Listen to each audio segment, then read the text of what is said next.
Dimanche 19 février, Laetitia Casta a accordé un grand entretien à RTL dans lequel elle se confie sur sa vision du féminisme, pourquoi elle continue d'être mannequin ou encore son dernier rôle au théâtre.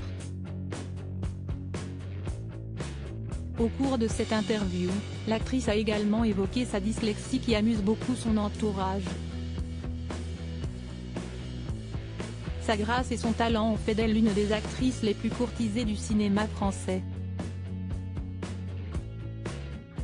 23 ans après ses débuts au cinéma, Laetitia Casta est de retour sur les planches dans Clara Askill, Prélude et Fugue, un seul en scène où elle incarne la pianiste d'origine bulgare méconnue du grand public et pourtant qualifiée de génie par ses contemporains. Il y a des endroits où on pouvait s'accorder Clara Askill et moi. L'exigence de ce personnage, torturé mais aussi humble à la fois, et avec beaucoup de générosité m'a demandé beaucoup de résilience, a expliqué la comédienne lors d'un entretien accordé à RTL. Au cours de cette interview, Laetitia Casta, qui incarne dans sa nouvelle pièce une femme forte et ambitieuse, s'est également confiée sur sa vision du féminisme. « Je n'ai pas besoin de le revendiquer parce que si est une chose qui fait partie de moi.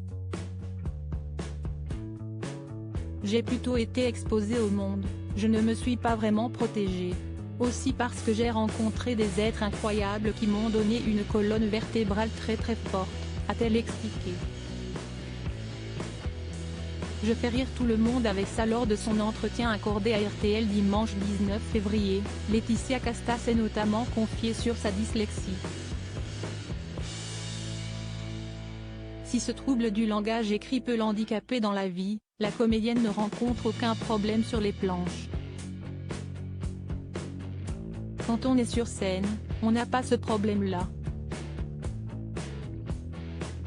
Si est chez moi, ça ne se passe qu'à la maison et je fais rire tout le monde avec ça, a expliqué la femme de Louis Garrel.